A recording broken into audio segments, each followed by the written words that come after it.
patologías que se describen aquí en este contexto. Si me da la siguiente. Hablar un poco de resistencia antimicrobiana, que creo que en otra sesión ya se habló un poco de ello. Y básicamente aquí vienen tres definiciones que se complementan una con otra.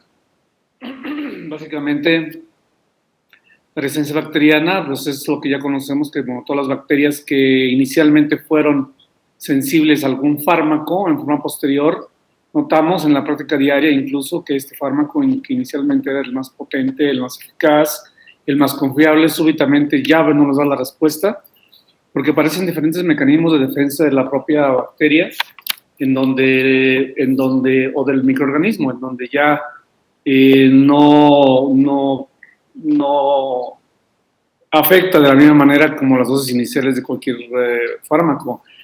El ejemplo más, digamos, histórico, que ustedes lo conocen, obviamente, es el de la penicilina, en donde el inicio, cuando se empezó a usar a principios del siglo pasado, todas las infecciones por gram positivos y neumococo, estreptococo, etc., eran fácilmente destruidas, las infecciones eran controladas por la potencia nueva y novedosa del fármaco, y conforme pasó el tiempo, esto obviamente fue desapareciendo hasta que finalmente ya ha llegado a haber cepas, o hay cepas que no hacen nada a las bacterias que antes eran sensibles. Este histórico de la penicilina, pues ahora se observa en muchos fármacos y compuestos, en donde definitivamente es el problema que estamos abordando. Entonces, la resistencia bacteriana es la capacidad que tienen esas bacterias para soportar los efectos de los antibióticos o biocidas, que se les llama, que estaban destinados a controlarlos o a eliminarlos. También se puede decir que es una habilidad adquirida del patógeno y que resiste la acción del antibiótico por diferentes métodos. Y también se puede definir como una capacidad de microorganismo. Aquí estamos hablando no solamente de las bacterias, sino de los microorganismos, que también son resistentes a diferentes antimicrobianos, como en el caso de antivirales, en el caso de antifúngicos, etc. Entonces, esos serían conceptos globales de la resistencia, en donde, de forma general, se aborda para luego irnos sobre el aspecto de las enfermedades de transmisión sexual. La siguiente.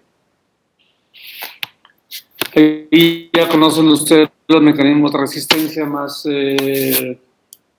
conocidos, como es la entrada reducida del antibiótico. Obviamente hay antibióticos que por sí mismo no van a ser potentes contra algún germen, porque este germen no tiene o no tiene los receptores adecuados para que llegue este antibiótico y penetre o lesione alguna estructura, sino que son naturalmente resistentes a algún fármaco. Eso no permite que la acción. Entonces ahí, por ejemplo, la penicilina o alguna cefalosporina de primera o segunda generación, pues no la usamos, por ejemplo, en infecciones por anaerobios, porque no tiene en sí misma esa capacidad de poder atacar este tipo de gérmenes. También se conocen las bombas de flujo o expulsión del antibiótico. Una vez que el antibiótico penetra en la pared celular, la propia bacteria tiene sustancias, tiene las denominadas bombas de flujo, que hace que se expulse el antibiótico. Y la mayor capacidad de estas bombas de flujo es uno de los mecanismos de resistencia, en donde, pese a que hay buena entrada del fármaco, buena concentración del fármaco, no permite que haya la acción sobre la bacteria, precisamente porque no está ejerciendo su función dentro de la propia bacteria. También la liberación de enzimas microbianas que alteran o destruyen los antibióticos. Esto es lo que más estamos acostumbrados a oír, ¿no? Las penicilinasas, las beta-lactamasas, la que destruyen los carbapenémicos, etcétera, que son enzimas que destruyen el antibiótico, y estas enzimas están generadas por diferentes mecanismos, entre los plasmidios, etcétera. Y también la otra mecanismo de acción de la resistencia es la alteración de las proteínas blanco, en donde finalmente el antibiótico que va a llegar y se va a pegar, por decir así, a algún componente genético de la bacteria, los receptores de estas estructuras son modificados, por lo cual el antibiótico no logra integrarse, no logra hacer su acción que previamente se estaba haciendo. Entonces, ese es otro de los mecanismos. Hay más mecanismos, obviamente, pero serían los más relevantes. La siguiente. Ahí tenemos un esquema muy, muy básico, en donde la primera a la izquierda pues es el mecanismo de expulsión, que son las bombas de flujo, en donde aunque el antibiótico penetra, sin embargo las bombas de flujo, que son más potentes, más activas, eliminan el antibiótico y no efectúa este antibiótico la acción dentro de la bacteria. También puede modificarse la estructura de la pared celular, donde la llegada del antibiótico que previamente entraba a través de receptores ya no es posible que entre al modificarse los receptores y no penetra el antibiótico, por lo cual su acción pues, no es posible. Igual la producción de las enzimas inactivantes, como ya comentamos, las beta-lactamasas, las penicilinasas, sobre todo los beta-lactámicos, que son los que más tenemos en mente, y son los que no permiten la acción del antibiótico porque son destruidos a través de la producción de enzimas. Y el otro mecanismo es precisamente alteración de las proteínas dianas, en donde los antibióticos que actúan a través de la inhibición de proteínas a nivel de la bacteria, pues son inactivados porque los sitios de unión son modificados, por lo cual no puede actuar como previamente lo hacía. Ese sería otro mecanismo de resistencia, ¿no? Entonces, en general, creo que lo vieron en otra sesión, esos son los más, digamos, los más frecuentes, ¿no? La siguiente. Aquí, bueno, vamos a hablar de la resistencia a las infecciones de transmisión sexual. Las infecciones de transmisión sexual, como ustedes ya lo conocen, pues hay diferentes grupos de microorganismos que lo ocasionan, ¿no? Uno de ellos son los virus, como son el virus del herpes simple. También podemos hablar, aunque no necesariamente de transmisión sexual, el VIH o el virus del papiloma humano, en donde son infecciones de transmisión sexual propiamente dicho. Las bacterianas, que vamos a comentar más adelante, las fúngicas, sobre todo por hongos, que también puede ser o no de tipo transmisión sexual, y por protozoarios, como son otros microorganismos que vamos a revisar. Pero los demás nos vamos a enfocar son a nivel bacteriano, que es donde observamos más la resistencia. La siguiente. Bien, el caso de la gonorrea. Creo que de las infecciones que vamos a revisar, la gonorrea es la que más se conoce y más se ha observado que ocasiona resistencia a los diferentes antibióticos que estaban inicialmente dirigidos contra ella. La gonorrea, como ustedes lo conocen, bueno, es una infección ocasionada por la Neisseria gonorrea, en donde la transmisión es evidentemente de tipo sexual. A nivel mundial se estima 87 millones de casos nuevos por año, una prevalencia de 0.8, 0.9 para ese año de 2016, y en México se reportaron 3.980 casos en el 2019. Claro que en este aspecto, como en todas las enfermedades, o todo de transmisión, o transmisibles, pues a veces hay mucho subregistro, en ocasiones no conocemos realmente qué tanto hay de realidad en este número, que por lógica lo pensamos que es muchísimo mayor.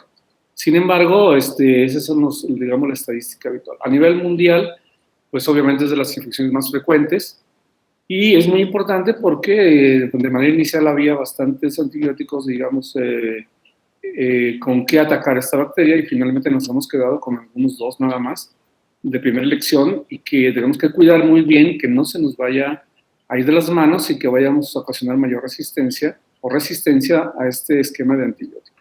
La siguiente. La gonorrea, como ustedes conocen, pues hay manifestaciones que son de tipo local o bien de tipo sistémico. Las de tipo local, bueno, pues básicamente son las uretritis con secreción a nivel de la zona infectada, que puede ser obviamente a nivel de pene o vagina, en donde hay secreción purulenta. Puede dar también proctitis, puede dar también a nivel de la faringe, según los hábitos sexuales que existan. Y a nivel sistémico, cuando la bacteria invade torrente sanguíneo u otros tejidos y se disemina a través de la circulación, lo puede dar lugar a manifestaciones sistémicas como artralgias, fiebres, rash, etc. Y la forma de la enfermedad pélvica inflamatoria, que digamos es la más relacionada con esto, aparte de la clamidia, en donde afecta sobre todo pues, los tejidos reproductivos de la mujer, sobre todo a nivel obviamente cervical, a nivel de trompas, a nivel de los anexos, que es una causa también muy frecuente posteriormente de infertilidad. Pues este es digamos, el espectro clínico de la gonorrea, que ustedes ya por ahí lo han de haber revisado previamente. Los que hubieron infecto ya se acuerdan de este caso. La siguiente. Entonces es importante saber el tipo de infección al cual nos estamos enfrentando en el caso de la gonorrea, porque el tratamiento va de la mano con la presentación clínica. Este es el esquema de tratamiento actual de la infección por gonorrea según el tipo o el esquema clínico que se está presentando. En la infección localizada, como vamos a observar ahí, la ceftriaxona sigue siendo ahorita la dosis, digamos, el fármaco número 1 en el tratamiento, que habitualmente con una sola dosis de 250 miligramos de ceftriaxona intramuscular, asociado a la citromicina, 1 gramo en vía oral en dosis única, sería el esquema que todos debemos de conocer y que debemos de aplicar para el manejo de un paciente con infección localizada de gonorrea. Porque la citromicina, ya lo comentaremos con la clamidia, que van muy frecuentemente van de la mano, y siempre debemos dar el tratamiento combinado. Cuando el paciente o no hay disponibilidad del fármaco, los antibióticos, digamos, alternativos son la cefixime, que es de 400 miligramos también en una sola dosis, asociada igualmente a la citromicina, también en una sola dosis. La ventaja de este esquema, como lo ven y es lógico pensar, es de que con una sola dosis, sin más, digamos, regreso a la consulta, o mayores días de tratamiento, tiene obviamente mayor aceptación, tiene más tasa de mejorías, aún más del 90-95%, con esta sola dosis de fármacos. Este esquema debemos de conocerlo y debemos de saber que este es el número 1 a nivel mundial, y como ahorita vamos a comentar más adelante, tenemos que cuidar de que esto no se nos vaya de las manos para efecto de no propiciar la resistencia. Cuando hay una infección sistémica, podemos usar la misma ceftriaxona, 1 gramo intramuscular diariamente durante 7 días, asociado a la citromicina, igual como habíamos comentado. Y en el caso de la enfermedad crónica inflamatoria, como es una infección intraabdominal, bueno, en este caso ya es más agresivo el manejo, se puede dar ceftriaxona 1 gramo IM más la doxiciclina de 100 miligramos cada 12 horas, hasta por 7 a 14 días, según sea la gravedad del caso, según sea el problema que se está enfrentando en una paciente. Y siempre asociado también al metronidazol, a 500 miligramos cada 8 horas IV, por la posibilidad obviamente, de infecciones por anaerobios asociado a la gonorrea a nivel del espacio pélvico. Por la zona, obviamente, intraabdominal, tenemos que tener cuidado de tener en la mente este germen ahí también coexistente. Entonces, digamos, estos son los 3 esquemas que se dan según el tipo de infección por gonorrea. La siguiente. Bien, la resistencia, precisamente esta infección de transmisión sexual es la que más preocupación mundial existe por la cuestión de que hay observación de resistencia. Inicialmente casi todos los antibióticos eran potentes contra este germen. Se usaba de igual fluoroquinolonas, penicilinas, tetraciclinas, derivados de las tetraciclinas, una respuesta adecuada, pero conforme el tiempo se fue observando que ya no hay la potencia inicialmente observada para estos fármacos, así sean las quinolonas, por ejemplo la cipro, la fluoxetina, pefloxacina, o la penicilina, que también se daba inicialmente, o los derivados de tetraciclina, que se usaban inicialmente también para este tipo de infección. Entonces la resistencia ha sido ya muy alta, de 25, 45 hasta más porcentaje, en donde ya no debido a la tan alta incidencia de resistencia, no se indican actualmente, no deben de darse de primera elección, se da el esquema que ya comentamos, pero lo comentamos como un histórico de cómo la bacteria ha ido adquiriendo cada vez más resistencia a diferentes fármacos, y qué tenemos que hacer para que esto no suceda en los antibióticos que se utilizan actualmente. Los mecanismos son los que ya comentamos, muy parecidos: alteración del sitio de unión, la penetración menor a través de las porinas, el incremento de los mecanismos de flujo y la producción de beta-lactamasas. Básicamente serían las mayores resistencias. La siguiente. Aquí vemos, por ejemplo, en este esquema, la actual preocupación mundial de la resistencia cada vez que va apareciendo en el mundo al tratamiento actual, sobre todo a la citromicina y a las cefalosporinas, que se le llama aquí de acción extendida, que para nosotros vienen siendo las cefalosporinas de tercera generación, básicamente ceftriaxona, cefotaxima, cefixime, donde, como ustedes ven en este esquema, lo que está en color habla de la resistencia a la citromicina, ¿Y cuáles son las zonas en donde está apareciendo cada vez más esa resistencia? El porcentaje de cultivos que se observan resistentes va desde hasta el 70%, hasta el 0%, el 0% en blanco, y desgraciadamente, como observan ustedes ahí en México, pues no hay datos.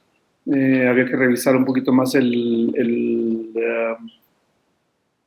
este problema de la no existencia de datos para este estudio y ver realmente en México qué tanta resistencia tenemos de la gonorrea o de la Neisseria gonorrea a estos fármacos, ¿no? Pero como esta es nada más una visión para que vean cómo a nivel mundial se extiende la posibilidad de una resistencia que va, como les comentaba, por ejemplo, de la citromicina, en amarillo de un 0 a un menos 5%, en naranja de un 5 a un menos 30% y en rojo de un 30 a un 70%. Cuando hay una resistencia mayor del 5% en términos globales, se considera que el fármaco sale del tratamiento para cualquier infección, sobre todo de este tipo.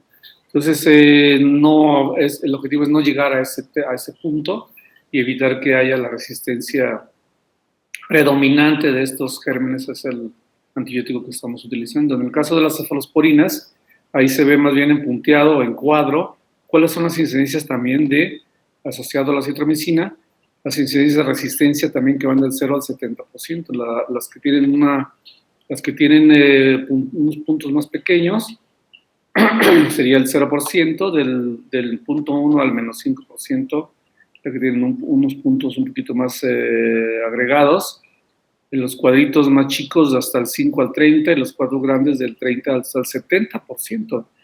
Como ustedes ven, el 70% incluso en algunos países de Europa se observa, y precisamente la posibilidad de que esto se extienda, sobre todo a nivel de Oriente hacia Occidente, por la cuestión de lo que se denomina en muchos estudios el turismo sexual, o bien la aparición del VIH, que también ha ido creciendo junto con esto, hace que aparezcan las cepas cada vez más resistentes, y esto obviamente pues nos pone en alerta para que nuestro medio no haya esa progresión y nos alarme en cuanto a que en un momento determinado, como sucede en algunos microorganismos, ya sean multidrogos resistentes o tenemos resistencia absoluta. Recordamos en hospitales, han oído ustedes por ahí, el Acinetobacter, por ejemplo, o la Pseudomonas, en donde si tú metes a cultivo los gérmenes, son resistentes a todo.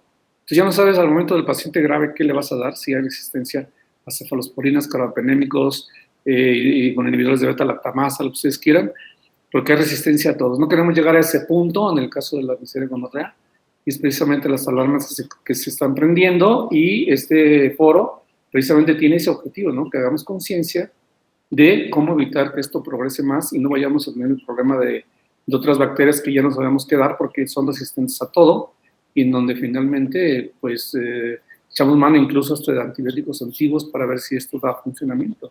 Entonces actualmente todavía la combinación ceftriaxona citromicina sigue siendo bastante potente, y queremos evitar que avance alguna resistencia. La siguiente. Aquí le estoy mandando, no sé, Zamora ya se envió este documento, supongo, para todos ustedes, en donde vienen aquí algunas guías importantes de la OPS y la OMS sobre la alerta epidemiológica, precisamente la resistencia, en este caso nada más a las cefalosporinas, y se les envió el documento en donde viene bastante bien explicado y vienen todas las acciones que a nivel, sobre todo Américas, se deben de implementar. Actualmente con la epidemia del COVID, no sé hasta qué punto esto siga trabajándose de manera fuerte en todos los sistemas de salud para poder parar este problema. Algunos de los puntos que se mencionan en esta alerta epidemiológica, la siguiente por favor,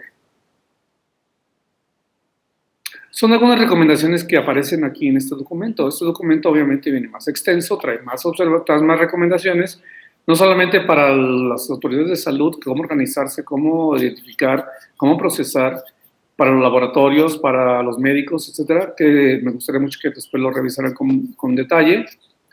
Y precisamente aquí nada más hacemos algunos resumen de las recomendaciones más significativas, ¿no?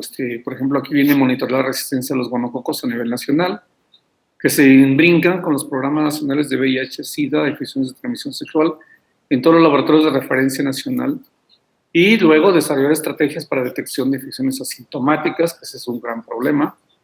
Y cuando hay fallas de tratamiento, por ejemplo, siempre investigar la falla de tratamiento, si fue realmente por resistencia o fue por mala utilización del fármaco o un esquema incompleto o porque hubo reinfección. Entonces aquí es muy importante aclarar por qué hubo recaída en un determinado paciente y se tienen que enviar inmediatamente a estudios y tomar muestras de cultivo y pruebas de sensibilidad para demostrar que hay o no hay resistencia al tratamiento indicado. Obviamente un caso positivo de resistencia enciende las alarmas, porque, por ejemplo, supongan ustedes que no va a ser un caso, son de 100 casos, son 80 casos que hicieron resistencia y no hubo curación.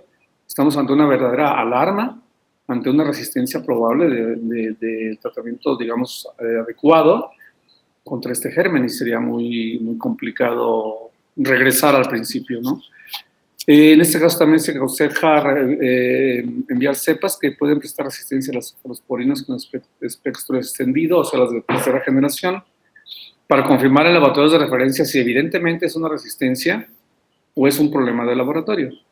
Y monitorear la disminución de la sensibilidad de las cefalosporinas de espectro extendido a través de la concentración inhibitoria mínima, que a nivel de resistencia, ya lo sabemos nosotros, todos los antibióticos se valoran en su potencia a través de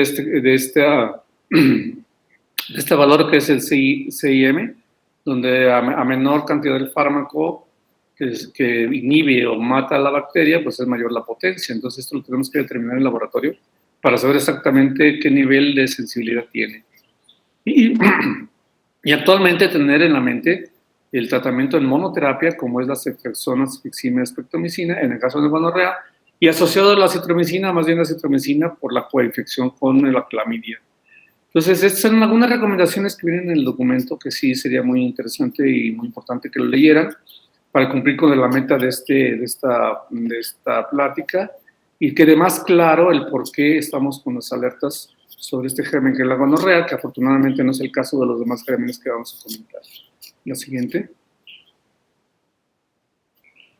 Aquí vienen también en este documento y algunos otros, qué medidas podemos hacer, lo que ya comentábamos hace un momento, seguir el tratamiento con el criterio actual del esquema de manejo, como es la ceftriaxona con la citromicina, vigilar la eventual falla del tratamiento, es muy importante esto.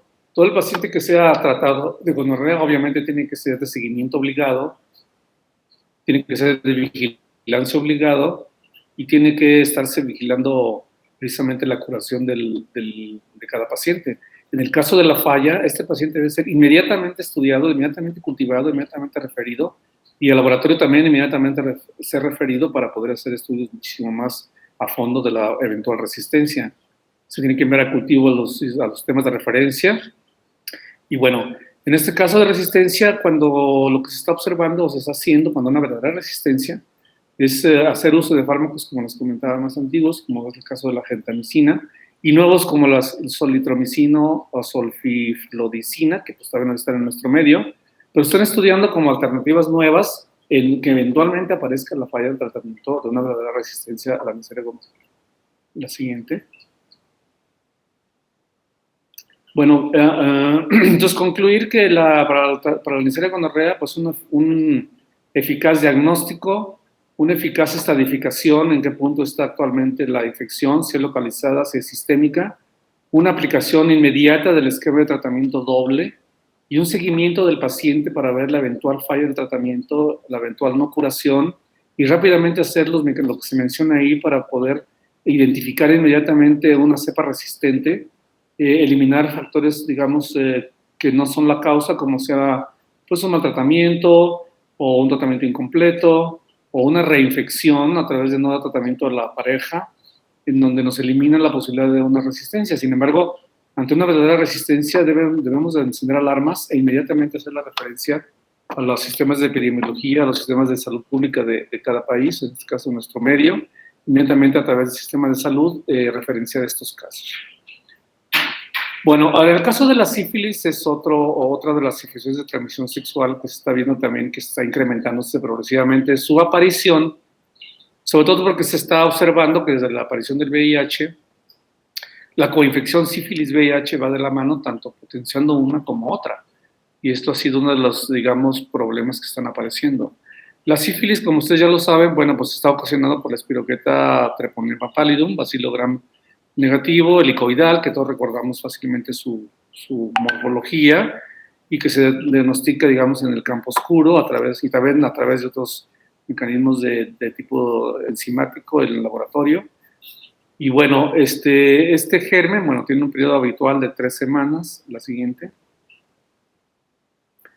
Y la aparición clínica, bueno, la epidemiología general se calcula unas tasas de 19.9 millones de casos en jóvenes adultos a nivel mundial de 15 a 49 años.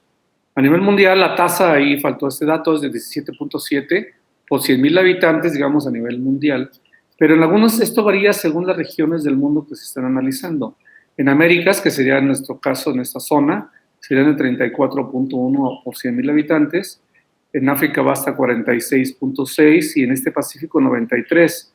En este Pacífico se refiere a todos los países de Oriente, en donde, por ejemplo, todo lo que es el área de Asia, sobre todo Asia-Pacífico, es donde se observa más incidencia de estas infecciones. Y el problema es que se importa, por así decir, a Occidente, y también es una de las causas que está aumentando mucho la incidencia de este problema. El incremento también significativo en términos globales y en México también se ve asociado a los cambios bueno, no cambios, más bien al aumento en la tasa o el aumento de personas que hacen relaciones homosexuales, lo que se denomina actualmente hombre con hombre, y con VIH, que va a la incidencia, el aumento en las tasas de un 42 a un 8%. En México también existe la tasa creciente en general de 3 por 100.000 habitantes a 2016 a 3.8 por 100.000 habitantes en 2017 y muy frecuentemente asociado con el VIH. Para 2019 se reportaron 6.440 casos en México. Y bueno, ¿qué tanto es su registro? No sabemos con certeza, pero esta es una cifra que se maneja en el reporte oficial de la Secretaría de Salud y, digamos, es la tasa que se está observando. Si ustedes ven ahí en forma, aunque sea muy pequeña, aparentemente de 3 por 100.000 a 3.8 por 100.000, entonces aumentó la frecuencia hasta un 20-25% de lo que antes se observaba en 2016. Es un crecimiento bastante significativo en simplemente 3 años, ¿no? Entonces, eso quiere decir que está aumentando la aparición de sífilis. Y sí, yo he platicado con algunos médicos de centros de salud de primer nivel, donde están ya diagnosticando sífilis desde ese punto, y antes realmente no se observaba tanto, ¿no? Actualmente se está observando cada vez más. En sífilis hubo una especie de aumento en la tasa, progresivamente, después una disminución histórica, y recientemente ha vuelto a aparecer cada vez más casos de sífilis, lo cual nos habla de que algo está pasando y que se está liberalizando todo el aspecto sexual, y por otro lado los cuidados que no existen en la gente o no está informada, y esto hace precisamente que aparezca la enfermedad. La siguiente. Como ustedes recuerdan, la sífilis no es un solo cuadro clínico como el caso de la gonorrea, que el 80% promedio tiene una sola tasa de una frecuencia de presentación única, digamos como una sola lesión, sino que en el caso de la sífilis aparecen por diferentes etapas, lo que se denomina la sífilis temprana y la sífilis tardía, y es importante conocerla porque también dependiendo del tipo de cuadro clínico que nos estamos enfrentando, es el tratamiento que vamos a indicar. En la sífilis temprana, que se desglosa en 3 puntos importantes, que es la sífilis primaria, y la sífilis secundaria y la sífilis latente temprana. La sífilis primaria, pues es la que ya conocemos todos, la gran mayoría, que es un chancro. El chancro duro, sifilítico, en el sitio de la iniculación, adenopatía regional, sería el cuadro clínico más característico de esta presentación. Y en segundo lugar, la sífilis secundaria, que va desde un 25% de los casos en donde inicia, que puede aparecer un rash generalizado, hay lesiones en palmas, en plantas de los pies, hay fiebre, puede haber hepatitis, puede haber linfadenopatía, son manifestaciones sistémicas ya propiamente dichas, y la denominada sífilis latente temprana, que comprende desde la parte de la infección hasta un año después de la infección, se considera como la sífilis temprana. Habitualmente es asintomática, pero es positivo en los laboratorios de investigación y es potencialmente infecciosa. La sífilis tardía, que puede ser la terciaria, que va con lesiones mucocutáneas o articulares, parenquimatosas, ya vienen las gomas sifilíticas y vienen lesiones ya extendidas a nivel de la aorta, a nivel de aneurisma cerebral, en fin, ya trae daño sistémico y eso se va hasta 20, 30 años después de la infección. Y la sífilis latente tardía, que es la que aparece también de forma sintomática, pero después de un año de haber adquirido la infección. Estas son las, digamos, cuadros clínicos de la sífilis que es importante conocer para efecto de tratamiento. ¿La que sigue? ¿Cuál es el tratamiento actual? Bueno, afortunadamente, que es el caso diferente a la gonorrea, el Treponema pallidum sigue siendo sensible a la penicilina, afortunadamente. No se ha demostrado que haya actualmente resistencia importante. Entonces, actualmente, el tratamiento de la sífilis primaria, secundaria y latente primaria es lo que ya conocen ustedes, la penicilina benzatínica, en una aplicación única de 2.4 millones de unidades, una sola aplicación de 1.2 en cada glúteo, como dosis única. En el caso de alergia a la penicilina está la alternativa, la de doxiciclina, 100 miligramos de oral cada 2 horas por 4 semanas, que esto hace que la bacteria se elimine y después sí que el paciente se puede curar. La latente tardía o terciaria ya se aplica esa misma dosis de 2.4 millones en una sola dosis, pero en 3 aplicaciones en el término de 3 semanas. Hay una posibilidad de mejoría en un buen porcentaje. O bien, si hay alergia a la penicilina, se puede igual a doxiciclina, a 100 miligramos cada 12 horas hasta por 28 días. Y en el caso del neurosífilis o las tardías, se utiliza la penicilina cristalina, pero ya por vía intravenosa, a 4 millones de unidades cada 4 horas por 14 días, o la doxiciclina, 200 miligramos cada 12 horas por 28 días. Y en la sífilis congénita, bueno, esto ya es del área pediátrica, se da la penicilina sódica cristalina, 100 unidades por kilo, en 2 veces al día, y B, por los primeros 7 días de vida. Como ven, cada cuadro clínico de la sífilis tiene su esquema recomendado y que una tasa de curación bastante aceptable, mayor del 90%. La siguiente. ¿Qué problema hay entonces con la resistencia del tratamiento normal, habitual de la sífilis? Afortunadamente no hay datos que sugieran resistencia actualmente al Treponema pallidum, a la penicilina. Ojalá y esto sea permanente y no exista algún otro cambio. Lo que hay resistencia se puede observar es al tratamiento alternativo, porque a veces cuando no hay posibilidades, se puede dar la citromicina o eritromicina, pero se ve que no hay una efectividad importante, baja hasta de un 70-60%, de manera que no se aconseja. Y ese es el problema precisamente de la resistencia que se observa de la sífilis, pero no a la penicilina, que es el principal, digamos, el principal fármaco, sino al los tratamientos alternativos, que sí se ha observado la resistencia. Entonces, ante esto en mente, pues es muy importante entonces conocer que precisamente la penicilina sigue siendo el principal fármaco en el tratamiento de la sífilis y que esto nos permite precisamente garantizar la curación de los casos que lleguen a presentarse. La siguiente. Bien, el caso de la clamidia es el otro germen también de alta incidencia en las infecciones de transmisión sexual. Es la causa, de hecho, más frecuente. El problema de la clamidia es que pasa asintomático en un gran porcentaje de los casos.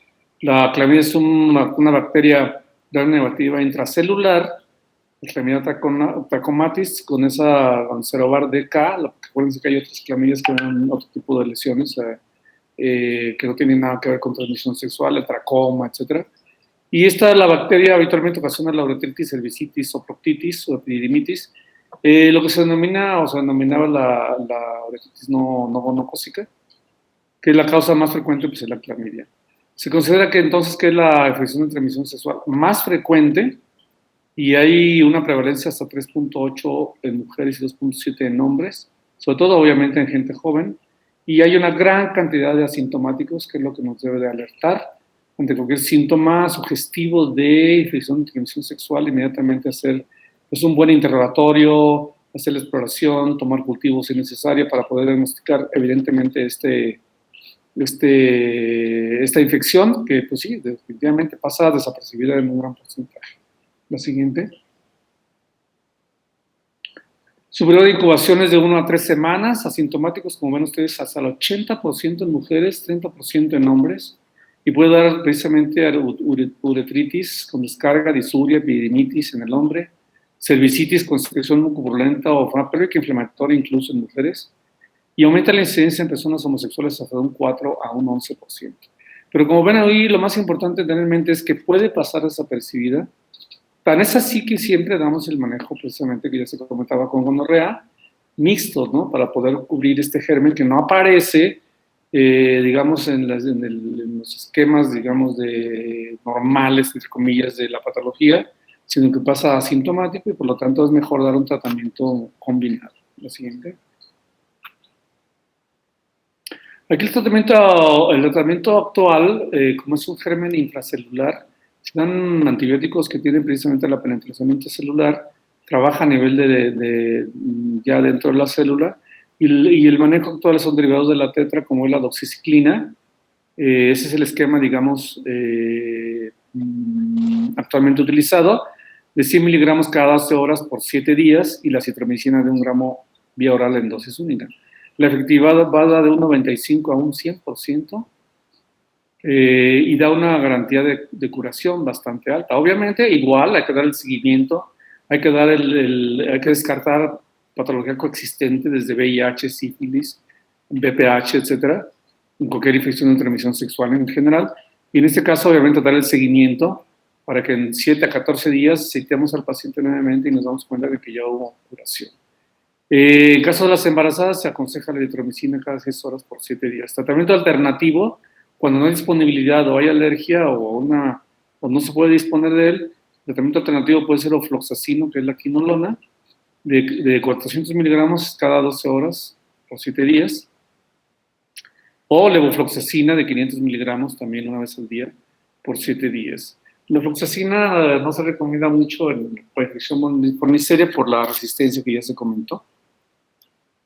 Y bueno, en este caso de la clamidia, afortunadamente igual no se demuestra actualmente que hay una resistencia farmacológica a los esquemas que se están utilizando, se están aconsejando. Si es un patógeno intracelular, los antibióticos deben ser también de acción intracelular. La resistencia farmacológica en esta entidad afortunadamente también es muy rara. La siguiente. Bien, ¿qué pasa cuando un paciente con VIH también tiene otra infección de este tipo? La incidencia de coinfección de infecciones de transmisión sexual con VIH es muy alta, ¿no? Bueno, puede ser de morada alta, pero obviamente aumenta la incidencia, ¿no? Puede observarse no solamente este tipo de bacterias, sino también obviamente puede verse de tipo viral, como es el virus del herpes simple, VPH, puede haber candidiasis, puede haber otro tipo de gérmenes ahí que estén también dando problema con este tipo de infecciones. Pero para el caso que estamos revisando, estos 3 gérmenes más importantes, el paciente con VIH y que posiblemente traiga una infección de transmisión sexual, pues la sífilis, el tratamiento en general es el mismo, las resistencias que se esperan son igualmente las mismas, sin embargo, la posibilidad de un curso clínico más prolongado, la posibilidad de recaída, la posibilidad de una reinfección, al revés, sí es más evidente, es más alta, y obviamente esto nos debe de alertar que el paciente debe estar precisamente vigilado para que no solamente sea el tratamiento adecuado, sino que se dé el seguimiento para evidenciar que todas las infecciones coexistentes han sido erradicadas. En este caso, el screening que debe hacerse habitualmente son en cada 3 meses en este tipo de pacientes para infecciones por clamidia, gonorrea y sífilis en general. Obviamente, cuando haces este tipo de rastreo, pues ya investigas también las otras infecciones, sobre todo de tipo viral. En el caso de la sífilis, el tratamiento es igual, como se comentó, la sífilis temprana, la sífilis primaria, que es la latente, también temprana, que es con penicilina benzatínica, 2.4 millones de unidades, y en las recaídas 2.4 millones cada semana por 3 semanas, en el caso de que ya exista recaída, que también es lo que tenemos que estar muy al pendiente. Igual esquema del manejo de la neurosífilis. En el caso de la gonorrea, el paciente se maneja igual que el paciente sin VIH, con el esquema de ceftriaxona y acitromicina, igual a clamidia con acitromicina y doxiciclina, hasta por 7 días. Es decir, el tratamiento en un paciente VIH con este tipo de infecciones es igual, sin embargo, el seguimiento, la vigilancia, la tasa de recaída, la tasa de reinfección, etcétera, sí puede ser muy alto y puede estar muy importante. También es muy importante estar al pendiente de las manifestaciones sistémicas de cada patología, porque obviamente por el aspecto inmunológico, pues es más probable que estos pacientes desarrollen complicaciones sistémicas o extendidas, y no solamente localizadas como en estos casos, ¿no? Sería, digamos, la vigilancia que tenemos que hacer con este tipo de pacientes. La siguiente. En general, también en este documento es muy importante el seguimiento del caso. En este caso hay lo que se llama el plan de acción para la prevención y control de infecciones por el VIH e infecciones de transmisión sexual. Aquí lo que se menciona precisamente en este grupo de pacientes es que la resistencia a los antibióticos es una amenaza para la eficacia de la sostenibilidad de la respuesta a la infección por VIH, o sea, van muy de la mano, ¿no? Y hay que hacer planes y estrategias para prevención y control de resistencia a antimicrobianos, haciendo hincapié en la resistencia gonocócica que les hemos comentado aquí. La resistencia al gonococo es la que más está dando preocupación porque se está observando tasas cada vez mayores. Y en el caso de VIH, pues obviamente tienen que estar muy, digamos, al pendiente de que no exista la resistencia e inmediatamente hacerlo conducente para evitar que se propague. Se debe de fortalecer la capacidad de laboratorios, vigilancia, monitoreo y participación en todas las redes mundiales locales para poder detectar no solamente el VIH en sí mismo, sino también las infecciones de transmisión sexual y el tratamiento, obviamente, estar muy al pendiente tanto del aspecto antirretroviral como del aspecto de cada una de las patologías que se pudieran estar observando en este tipo de pacientes. Este documento, no sé si se los mandé, pero si no se los mandé, también se los voy a mandar para poder revisarlo y también tener más conocimiento de cómo se está abordando esto a nivel mundial. Obviamente las guías de este plan de acción van más dirigidas a las autoridades de salud en cuanto a hacer estrategias de red de diagnóstico, de red de alerta, de infraestructura, etcétera, más dirigida a los que están dirigiendo los servicios de salud, pero es importante conocerlo para ver cómo se va a abordar precisamente la prevención y control de estas infecciones asociadas al VIH. Creo que por ello es la última, la siguiente. Ok, no sé si hay algún comentario, alguna observación.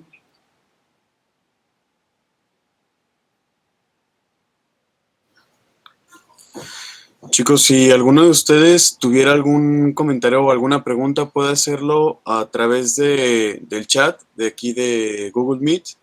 Pueden desactivar, más bien activar su micrófono para poder dirigir la pregunta al doctor. O bien a través del grupo de WhatsApp también pueden hacer ahí llegar sus preguntas y comentarios.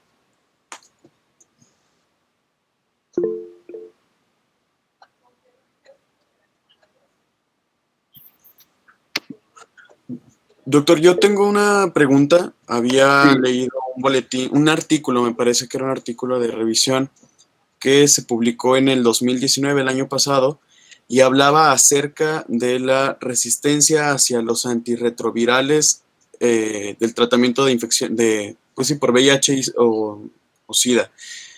Aquí en México, ¿qué tan frecuente es que podamos encontrar ese tipo de situaciones por la resistencia, pero ahora a los antirretrovirales? Sí, mira, el aspecto del VIH no nos metimos demasiado, no nos metimos más bien, porque sí es un capítulo completamente extenso y muy que debería abordarse exclusivamente como VIH y resistencia a fármacos. Aquí yo creo que lo que se está observando, sí, o sea, hay resistencia a los esquemas iniciales antirretrovirales de la terapia TAR, que se le denomina, y en donde el esquema inicial, si no se cumple, obviamente, ¿cómo se llama? Si no se cumple el esquema, si no se da el tratamiento completo, si hay problemas de abasto, como actualmente está sucediendo, la posibilidad de resistencia es muy alta. Entonces aquí existe lo que se llama la resistencia antirretroviral, pero también lo que se denomina la multidrogoresistencia o resistencia extendida, en donde ya no es un solo fármaco cualquier resistencia, sino también hay dos, tres o más fármacos a los cuales el VIH se hace resistente. Aquí debe de acudirse a la, ¿cómo se llama? La clínica VIH correspondiente, porque se tiene que hacer examen de resistencia de los fármacos que se están utilizando. Esto sí ya sale, digamos, del área de primer nivel y tiene que manejarse en un hospital o en las clínicas de VIH, donde sí, definitivamente la resistencia, yo creo que ahorita estamos muy en riesgo porque, según tengo entendido, hay bastante desabasto de los esquemas completos y esto va a dar un problemón a futuro, en un futuro próximo, la resistencia y evidentemente pudiera haber más mortalidad o más morbilidad en los casos VIH resistentes. Es lo que Muchas gracias, doctor. Muchas gracias. En este momento voy a proceder a leer las preguntas que tenemos en el chat, los comentarios. Sí. Nos menciona Emilio Benítez Olivas. Hola, saludos desde Mazatlán, Sinaloa. Doctor, ¿el seguimiento de uretritis es meramente clínico? Sí, de hecho el diagnóstico puede ser inicialmente clínico nada más. De preferencia, obviamente, tomar el cultivo de la secreción que está ahí presente. Estamos hablando de la uretritis gonocócica. Y obviamente tiene que haber una curación en donde hay desaparición de las lesiones, hay desaparición de la secreción, hay mejoría clínica y pudiera ser que el caso, obviamente que si tú quieres ser más profundo, pues puedes tomar un cultivo aunque ya no hay secreción, entonces teóricamente pues tampoco va a haber nada, ¿no? Va a ser negativo, pero bueno, si quieres ser más estricto, claro que lo puedes hacer, pero clínicamente puede haber mejoría. Gracias, doctor. Tenemos comentario de Sandy Martínez, excelente presentación. Judith Tobar, excelente ponencia, gracias, doctor. Rosa Itzel Guerrero nos pregunta, ¿cuánto tiempo nos lleva en desaparecer una clamidia ya con el tratamiento establecido? Sí, habitualmente el tratamiento es de una semana. Teóricamente a la semana ya debe haber una desaparición del germen. Igual, o sea, aquí digamos el diagnóstico por laboratorio es más complicado y habitualmente la mejoría también, como ya se comentó, es de tipo clínico. Entonces, si damos un tratamiento completo, se garantiza, como ya se vio ahí, una mejoría y desaparición de un 95 a un 100%. Entonces, es muy alta la posibilidad de mejoría y habitualmente pues, no se vuelve a hacer más estudios. Pero lo mismo, ¿no? Podríamos hacer igual cultivo, lo que fuera, para poder demostrar o no que hay presencia del germen. Gracias, doctor. Carlos Urbina nos pregunta, ¿es posible dar cefalosporinas para sífilis en lugar de penicilina, por ejemplo, en pacientes que se quiera cubrir alguna otra infección? Sí, las cefalosporinas, o sea, sí se describe el uso de la ceftriaxona, por ejemplo, en donde das también como dosis única de 500 miligramos o 1 gramo. Sin embargo, la tasa de curación es menor que la penicilina, va de un 70, 80, tal vez un 90%. Entonces, si tú quieres dar un tratamiento de erradicación, entre comillas, más eficaz, demostrado científicamente y médicamente, clínicamente, pues tienes que dar la penicilina. Ahora, si no hay opción y tienes la única opción de dar cefalosporina, la puedes dar siempre y cuando tengas pues el conocimiento de que puede haber no una tasa completa de curación, como es el caso con la penicilina. Entonces sí lo puedes dar. Ahora, dice aquí que se quiere cubrir con alguna otra infección, pues a ver qué otra infección estás tratando de controlar, ¿no? Para el uso de una cefalosporina de tercera generación, está suponiendo alguna infección sistémica a nivel intestinal o a nivel, por ejemplo, neumonía. Había que ver la indicación absoluta de esa patología anexa para ver si está indicada al 100% y eventualmente también curar tu sífilis, aunque sí es así como que, pues mejor dar el tratamiento como debe de ser, ¿no? Claro. Gracias, doctor. Nos menciona Catherine Benítez. Buenas tardes, excelente ponencia, doctor. Felicitaciones, saludos desde Asunción, Paraguay. Vanessa Martínez nos pregunta, en pacientes alérgicos a penicilina, ¿se recomienda la desensibilización a esta para el tratamiento de sífilis? Sí, sí hay posibilidades, sí hay manera de hacer el esquema de sensibilización cuando no tenemos otra opción más que dar la penicilina. Afortunadamente, como ya se vio, tenemos la otra opción de alternativa, pero sí, o sea, sí se puede hacer la desensibilización e intentar dar el tratamiento, digamos, más comprobado de erradicación como es con la penicilina. Ya se valora en cada paciente qué tan posible es que haga esa prueba de sensibilización y eventualmente dar la aplicación de la penicilina. O bien optar por la opción alternativa y ya quedarse solamente. Gracias, doctor. Iván Flores Pérez nos pregunta, ¿hay alguna diferencia entre ETS e ITS?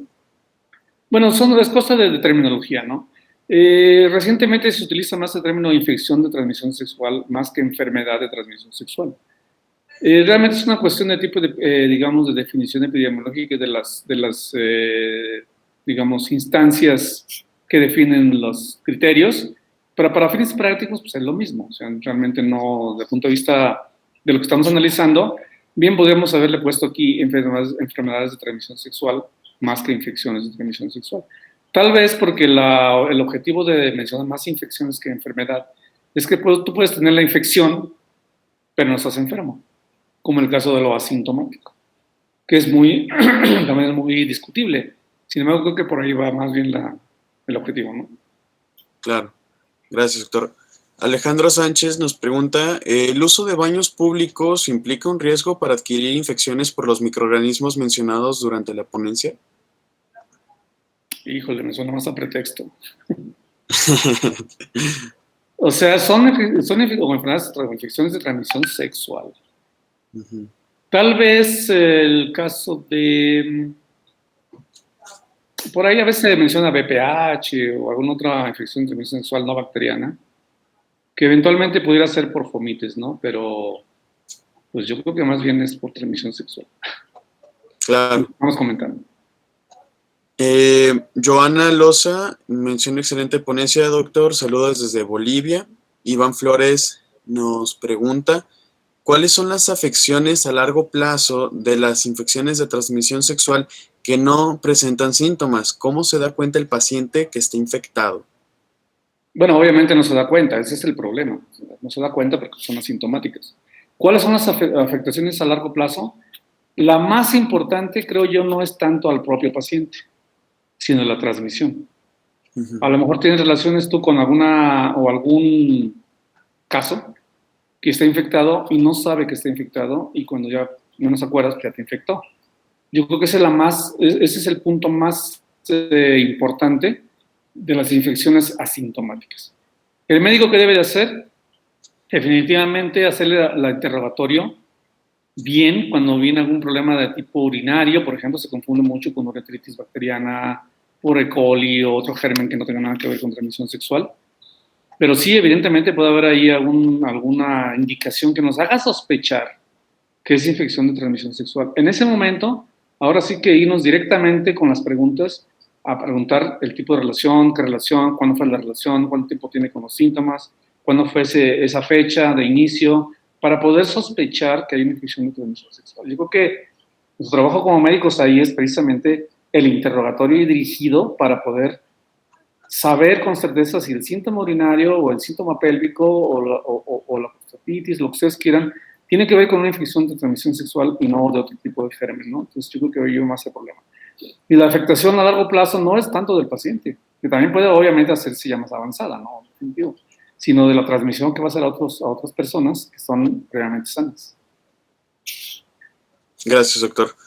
Stephanie Vázquez nos menciona, buen día, saludos desde Chiapas. ¿Qué opina acerca del tratamiento antirretroviral para VIH? ¿Hay algún cambio en las últimas décadas? Bueno, como comentábamos, esto ya es propiamente de una sesión de VIH, ¿no? Pero en términos generales, claro que ha evolucionado, ¿no? Yo recuerdo inicialmente los casos que nos tocó ver desde muy al principio, cuando apareció la pandemia, pues no sabía ¿cómo se llama? La AZT, y fueron agregándose ya los grupos actuales de los 4 grupos más importantes, ¿no? Los inhibidores de la transcriptasa, los inhibidores de receptores, etcétera, en donde ha habido cada vez más fármacos con mayor potencia, mayor efectividad, y actualmente lo que se llama las píldoras que vienen ya junto con, o sea, una sola medicamento te trae 2 o 3 fármacos, en donde evita que el paciente, yo me acuerdo muy al inicio, se tomaban hasta 14, 15 cápsulas diarias, y pues el apego era dificilísimo. Actualmente vienen ya tratamientos con una sola cápsula y eso es lo que ha hecho un buen avance no solamente la efectividad, sino también el apego al tratamiento y el cumplir el tratamiento, precisamente para evitar la resistencia. Muchas gracias, doctor. Liz Salvatierra menciona: buenos días, soy estudiante y quisiera saber cuáles son los síntomas más alarmantes de cada una de estas patologías. Saludos. En relación o respondiendo a la pregunta de Liz Salvatierra, por parte del Comité Permanente de Salud Sexual y Derechos Sexuales y Reproductivos, incluyendo VIH y SIDA, por SCORA, les haremos llegar a través del grupo y en los medios por los que se enteraron de esta ponencia un conjunto de infografías cada una de ellas será manera de resumen de los datos más importantes como los que pregunta Lisa Salvatierra, para que lo puedan tener y revisarlo con un poquito de más calma, ¿no? Por cuestión de tiempo. Carlos Urbina pregunta: en caso de clamidia, ¿en qué se evidencia sintomatológicamente? ¿En cuánto tiempo se debe de esperar la desaparición de los signos o síntomas para evaluar la eficacia del manejo? Sí, bueno, si recordamos, la sintomatología más frecuente de clamidia es la uretritis. La uretritis se llama gonocócica. Entonces, la sintomatología pues es ardor, es secreción, es malestar, etcétera. Entonces, ahí la desaparición de los síntomas obviamente va a ser la clave. Y como ya comentamos, el término general de tratamiento no son mínimo 7 días, y en 7 días ya debe haber una desaparición completa de la sintomatología, de manera que eso nos está diciendo que el paciente ya mejoró. Y como ya se comentó en una pregunta previa muy parecida, es, si quieres ser más estricto, bueno, pues pedirle un cultivo, tal vez no salga nada, pero ese es el, digamos, el objetivo, ¿no? Del tratamiento. Y recordar que el tratamiento es doble, ¿no? Va para gonorrea y va para clamidia. Muchas gracias, doctor. Amanda Berenice, nuestra oficial local del Comité de Publicaciones Médicas, nos comenta: este año se estableció el Biktarvy como esquema de tratamiento de VIH en México a nivel del IMSS. Y saludos, Stephanie Vázquez. Yo creo que Amanda nos podría explicar un poco más, ¿no? Sí, yo creo que sí será cuestión que nos comentara Amanda. O sería bueno que nos mandara un documento o algo donde esté ese esquema. Lo desconozco, la verdad. En VIH no, yo no me meto demasiado, ¿no? Pues sí me gustaría mucho que les mandara. Amanda, por favor. Muy bien. Pues creo que por el momento, doctor, no hay más preguntas. Pues de cualquier manera, y de verdad de todo corazón, doctor, le agradecemos que de nuevo se haya dado pues la oportunidad de apoyarnos en esta semana, sobre todo de la concientización sobre el uso correcto de los antibióticos, particularmente el día de hoy sobre este tema que muy pocas personas conocen, inclusive por la información que nos comentó del boletín de alarma, ¿no? Sobre la resistencia que tiene pues gonorrea para ceftriaxona, que es su principal tratamiento. Y principalmente porque pues es algo que todos los estudiantes de medicina e información pues deberíamos de tener para mejorar nuestra práctica clínica, para que sea de una manera más integral y pues estar más que nada al corriente, ¿no? De toda la información nueva que va saliendo. A veces es imposible pues tratar de leer todos los artículos que salen en todas las revistas todos los días, pero pues más que nada que nosotros también como audiencia pues veamos el conocimiento que nos acaba de compartir el doctor y que podamos compartirlo con otros de nuestros compañeros, más que nada para mejorar esta parte de la práctica clínica. Doctor, pues por parte de todo el comité organizador, le agradecemos que se haya dado la oportunidad de darnos esta ponencia. Me imagino entre y la próxima semana, igual que los demás participantes, les haremos llegar sus constancias. En un momento les pasaré un link de registro de post-evaluación. Es igual al que contestaron para poder entrar a esta ponencia. Más que nada es para fines administrativos y nada más. Les haremos llegar también las infografías por el grupo de WhatsApp. Se publicarán en Instagram y en Facebook de las páginas de SAEM, de la Sociedad Aguascalentense de Estudiantes de Medicina. Y no sé, doctor, si usted tenga algo más que agregar. Pues no, muchas gracias por la invitación. Me dio mucho gusto saber de ustedes nuevamente, del grupo de infectología de la universidad. Y la verdad los felicito porque es un esfuerzo bastante bueno. La verdad es estimulante y los felicito de corazón porque creo que están haciendo una excelente labor y hay que seguir adelante, no solamente en este grupo de patologías, sino en general. Muchas felicidades. Muchas gracias, doctor. Y pues para todos los demás participantes, igual estén al pendiente en el grupo de WhatsApp. El día de mañana se llevará la tercera sesión, me parece que va a ser a las 5 de la tarde, si no me equivoco. Estén al pendiente, les acabo de pasar el link de postevaluación en este chat, igual se los comparto por el grupo de WhatsApp. Y pues bueno, eso será todo de nuestra parte. Le agradecemos al doctor Felipe de Jesús Hernández Barbosa por habernos impartido esta ponencia y a todo el comité organizador de la Sociedad Aguascalientense de Estudiantes de Medicina, chicos. Muchísimas gracias. Gracias.